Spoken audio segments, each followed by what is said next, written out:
আচ্ছা, অনেক সময় এমন হইছে না যে খুব ঘুরতে মন চাচ্ছে, কিন্তু ব্যস্ততা এত বেশি যে ঢাকার বাইরে দূরে কোথাও যাওয়ার সময়ই হচ্ছে না। এখন ঘুরতে যাওয়ার ক্রাইটেরিয়াতে যদি এমন একটা রিসোর্ট পাওয়া যায় যেখানে অন্য কেউ থাকবে না আর যাবতীয় সুযোগ সুবিধা সব থাকবে, আর সেটাও যদি হয় ঢাকার আশেপাশে, তাহলে এই পালমিরা রিসোর্টটি আপনাদের জন্য।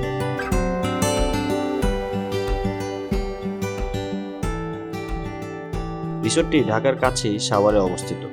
গুগল ম্যাপ ধরে সহজেই চলে আসতে পারবেন এখানে। এই রিসোর্টটির আশেপাশে বাসাবাড়ি আছে, তবে রিসোর্টের ভিতরে কোনো সমস্যা হয় না। বাইরে পার্কিং আর ড্রাইভারদের থাকা খাওয়ার জায়গা আছে। এবার চলেন আগে রিসোর্টের ভিতরে যাই। বিশাল ড্রয়িং রুম, এটা কিচেন, আর এদিকে লিভিং রুম। বেডরুম আছে দুইটাই বেশ বড়। এসি, আলমারি, আয়না, ফ্রিজ, টেলিভিশন, চেয়ার টেবিল সহ রুমে যাবতীয় যা যা থাকার দরকার সবই আছে এখানে।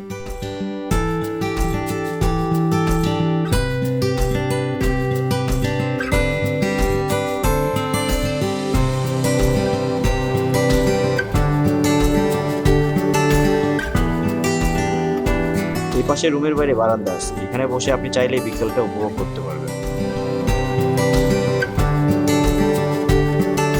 আর এদিকে বন্ধু আমার রিসোর্টে আসার পর যাবতীয় ফর্মালিটি যা আসে সেটা সব শেষ করতেছে।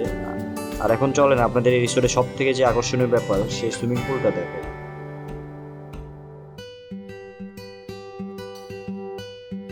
প্রাইভেট রিসোর্টের প্রাইভেট সুইমিং পুলটা এত জোস যে এই এক বন্ধু তো আইসেই নেমা পড়ছে। পানি ভালোই পরিষ্কার আছে, আমরা চেক ইন করার আগেই সব রেডি করে রাখছে বোঝা যাচ্ছে।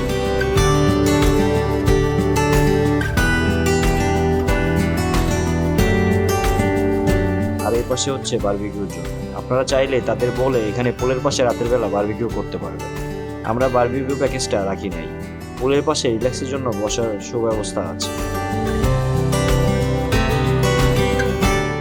বাইরে দেখতে অনেকটা এইরকম। এইদিকে ট্রি হাউস আছে একটা, যেটা পরে দেখাচ্ছি, আর ওই পাশে বাচ্চাদের খেলার জন্য জায়গা আছে আলাদা। আমরা স্কুলের বন্ধুরা এখানে একদিনের জন্য আসি, এই নিয়ে 2বার আসা হলো এখানে। এই যে পুলের সামনে বিশাল ড্রয়িং রুম, এখানে আপনারা চাইলে মিটিং থেকে শুরু করে আড্ডা, গান বাজনা সবই করতে পারবেন। আর এই যে এই সাউন্ড বক্সটা, এটার জন্য আলাদা 1000 টাকা দিতে হবে। তো রিসোর্টে ঢুকেই সবাই আমরা ব্যাগ ট্যাগ রেখে সুইমিং পুলে নেমে গেলাম দাবাদাবি করতে। সত্যি বলতে শত ব্যস্ততার মধ্যেও বন্ধু বান্ধব মিলে এরকম একদিন কোলাহল থেকে দূরে থাকলে মন মেজাজ আসলে রিফ্রেশ হয়ে যায় অনেক। Yeah, yo, bro, what's up?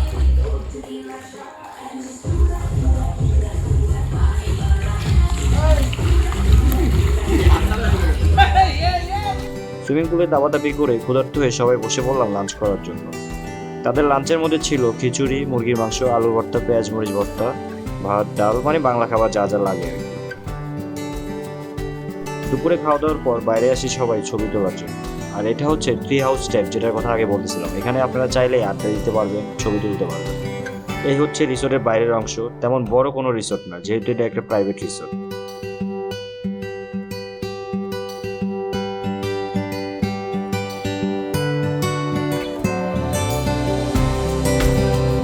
বিকেলের দিকে বন্ধু বান্ধব মিলে ভালোই আমরা ছবি তুললাম।